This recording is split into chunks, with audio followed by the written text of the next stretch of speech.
Halo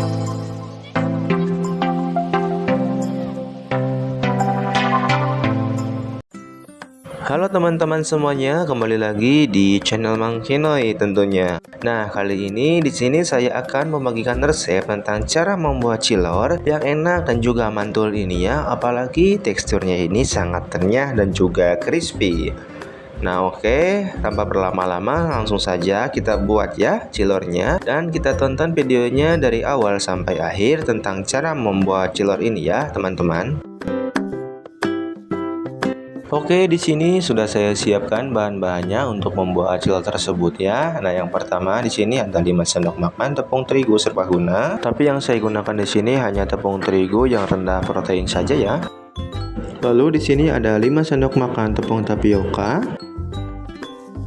Kemudian di sini juga ada 2 butir telur ayam yang saya sudah siapkan.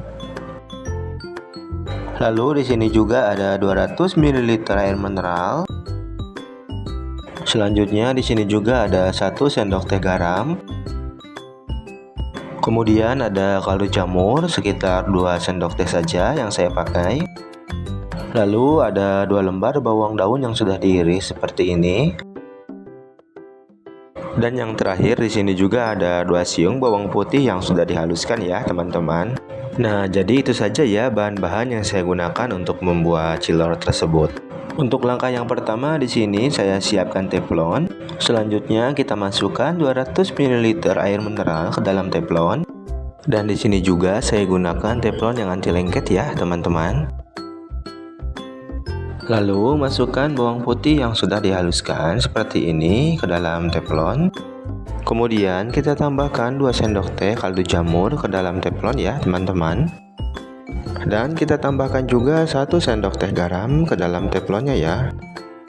Lalu kita aduk-aduk menggunakan sendok agar semua bahan yang dimasukkan tadi bisa tercampur rata ya tentunya. Kemudian kita masukkan 5 sendok makan tepung terigunya ke dalam teflon ya. Dan kita aduk-aduk kembali seperti ini supaya tepung dan air mineral tersebut bisa menyatu serta tidak ada tepung terigu yang menggumpal. Dan yang terakhir kita masukkan potongan bawang daun ke dalam teflon ya, teman-teman. Lalu di sini kita aduk-aduk kembali ya seperti ini menggunakan spatula. Nah, jika sudah selesai, kita lanjutkan dengan memasak tepung terigu yang sudah dicairkan seperti ini ya. Nah, di sini sedang kita masak ya tepung terigu yang sudah dicairkan seperti ini. Dan untuk api kompornya sebaiknya kita gunakan api kompor yang kecil saja, supaya tepung terigu yang sedang dimasak ini bisa mengental atau menjadi padat ya. Dan kita aduk-aduk terus ya teman-teman supaya bisa cepat mengental dan juga padat ya tepung terigu yang cairnya ini.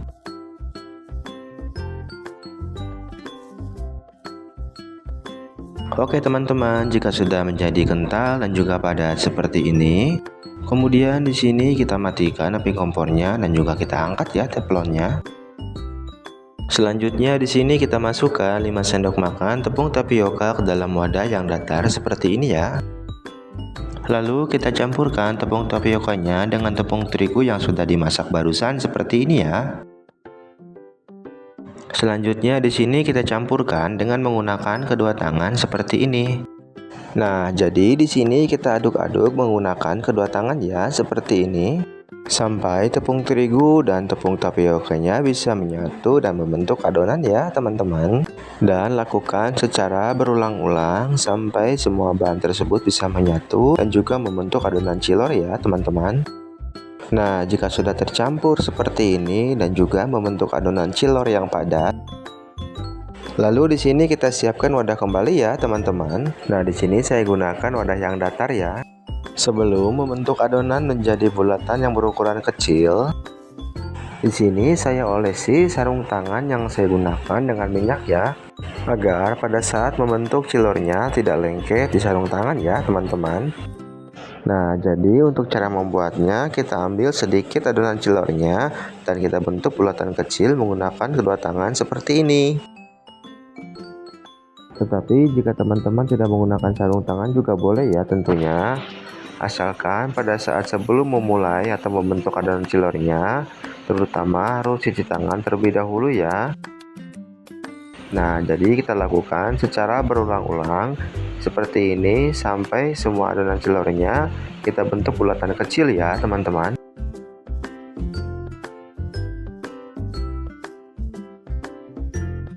Oke teman-teman, di sini adonan celornya sudah selesai saya bentuk bulat kecil seperti ini. Kemudian saya lanjutkan dengan merebus adonan celor tersebut. Kemudian di sini saya sudah siapkan air yang sedang dimasak di dalam teflon seperti ini. Lalu saya tambahkan sedikit minyak pada air yang sedang dimasak atau direbus ya.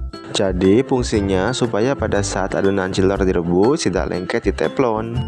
Lalu di sini kita masukkan adonan celornya ke dalam teflon dan kita rebus sampai adonan celornya benar-benar matang ya teman-teman.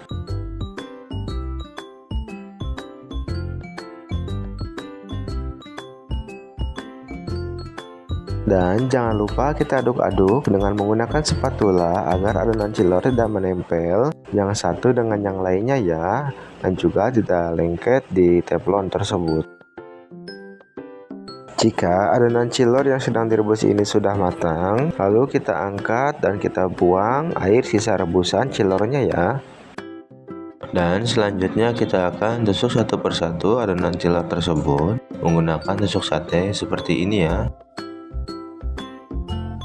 Jadi kita tusuk seperti ini ya teman-teman. Dan untuk satu tusuknya ini berisi 4 butir celornya ya teman-teman.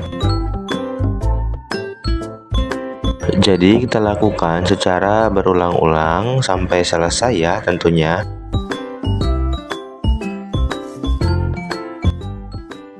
Oke teman-teman, jadi hasilnya seperti ini ya. Celornya sudah selesai ditusuk dengan tusuk sate seperti ini. Selanjutnya di sini kita pecahkan satu butir telur ayam dan kita masukkan ke piring panjang seperti ini ya.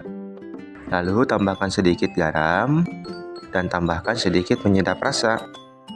Kemudian kita kocok-kocok telur tersebut menggunakan garpu seperti ini supaya seasoning tadi bisa tercampur rata ya tentunya. Nah, jika sudah selesai dikocok seperti ini, kemudian kita masukkan satu persatu celornya ke dalam piring yang berisi telur ayam ya. Lalu kita lumuri celor tersebut menggunakan telur ayam seperti ini, agar pada saat digoreng nanti teksturnya pada bagian luar celornya bisa sangat renyah atau crispy ya. Nah, jadi di sini saya gunakan hanya satu butir telur saja ya. Nah, oke, selanjutnya jika sudah selesai saya akan goreng ya celornya. Oke, di sini kita lanjutkan dengan menggoreng celor tersebut. Nah, jika minyak gorengnya dirasa sudah cukup panas, kemudian kita masukkan satu persatu celor tersebut ya.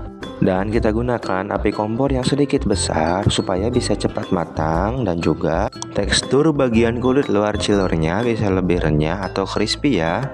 Dan di sini kita aduk-aduk atau pisahkan menggunakan spatula agar celor yang sedang digoreng ini tidak menempel atau rapat ya.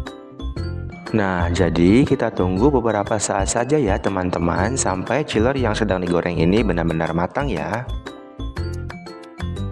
Nah, teman-teman, jika warna pada celornya sudah berubah menjadi kuning keemasan seperti ini, kemudian di sini kita angkat ya teman-teman karena ini sudah matang dan akan saya tiriskan terlebih dahulu sebelum dihidangkan atau disajikan ya. Oke teman-teman, jadi seperti ini ya untuk celor yang saya buat. Tentunya ini cara membuatnya juga sangat mudah dan juga sangat gampang ya. Dan celornya ini saya hidangkan bersamaan dengan saus tomat ya, seperti ini. Dan untuk sausnya mungkin sesuai selera masing-masing ya. Jika teman-teman menyukai pedas boleh menggunakan saus sambal juga ya. Nah, di sini akan saya coba terlebih dahulu ya celornya. Nah, sebelumnya saya cocol ke sambal seperti ini atau saus tomat. Nah, saya coba terlebih dahulu. Bismillahirrahmanirrahim. Dan benar saja ini rasanya sangat enak ya. Apalagi ini kulit bagian luar celornya terasa lebih renyah dan juga crispy ya. Oke, sampai di sini saja untuk video kali ini tentang cara membuat celor. Dan sampai jumpa lagi di video berikutnya ya teman-teman. Serta saya ucapkan terima kasih ya.